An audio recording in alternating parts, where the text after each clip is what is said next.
करते हैं board paper 2017 का ये सेकंड क्वेश्चन। तो इसके अंदर ये कह रहा है कि if the angle between two tangents drawn from external point P to a circle of radius A and centre O is 60 degree then find the length of OP। तो यहाँ पे ये OP इसका लेंथ निकालना है, जबकि दिया हुआ है कि ये दो टेंजेंट है और इनके बीच में 60 डिग्री का एंगल बन रहा है। रेडियस इसका A है, सेंटर O है। तो करते हैं इस क्वेश्चन को solve.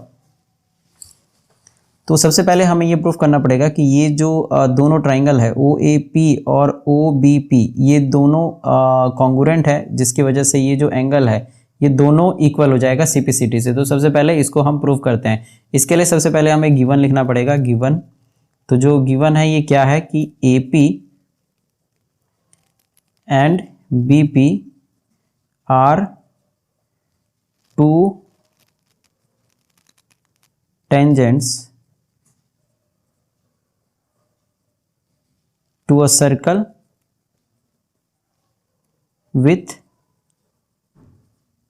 center O such that angle APB is 60 degree. और कह रहा है प्रूफ करने के लिए टू फाइंड करने के लिए कह रहा है कि जो लेंथ ऑफ OP है, लेंथ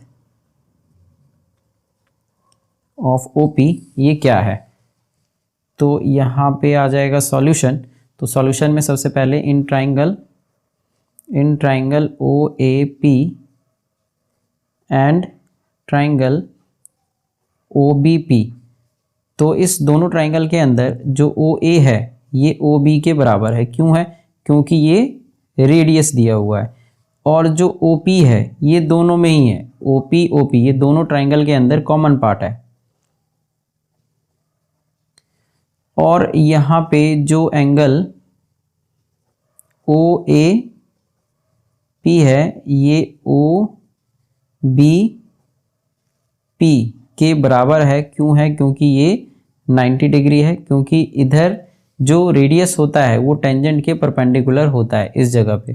तो इसीलिए यहाँ पे हम इस दोनों को 90 डिग्री बोल सकते हैं। ऐसे अगर आप चाहें तो AP को PB के बराबर लिख सकते हैं, क्योंकि ये भी लेंथ ऑफ टेंजेंट है जो कि इक्वल होता है।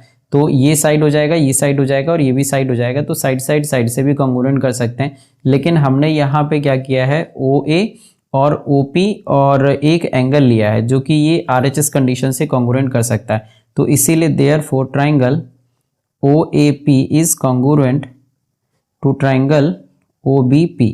तो दोनों ट्राइंगल ये कॉन्ग्रुएंट हो गया। और जो कंडीशन लगाएंगे ये लगाएंगे हम RHS।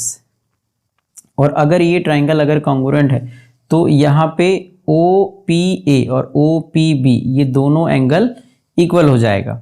तो देयरफॉर हम ये बात बोल सकते हैं कि angle OPA is equal to angle OPB। और इस चीज़ के लिए लिखेंगे हम CPCT। तो ये CPCT से ये इक्वल हो गया। तो ये दोनों अगर इक्वल है तो इसका ये मतलब भी हो जाएगा कि जो OPA है ये इस पूरे एंगल का हाफ है। तो देयरफॉर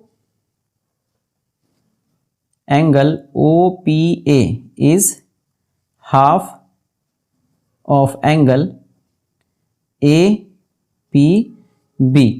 तो half of APB is 60 degree. तो अगर हम इस 60 डिग्री को कट करेंगे तो ये आ जाएगा 30 डिग्री। तो therefore angle OPA is 30 degree.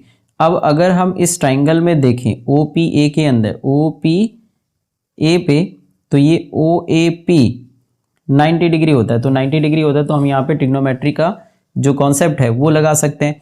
तो अगर ये OA दिया हुआ है कि A है और हमको OP निकालना है, तो अगर इसके लिए मैं एक और ट्राइंगल यहाँ पे बना लूँ तो ये इस तरीके से बन जाएगा, जिसको देखकर सॉल्व करने में हमारे लिए आसानी हो जाएगी और आपको अच्छे से समझ में भी आ जाएगा।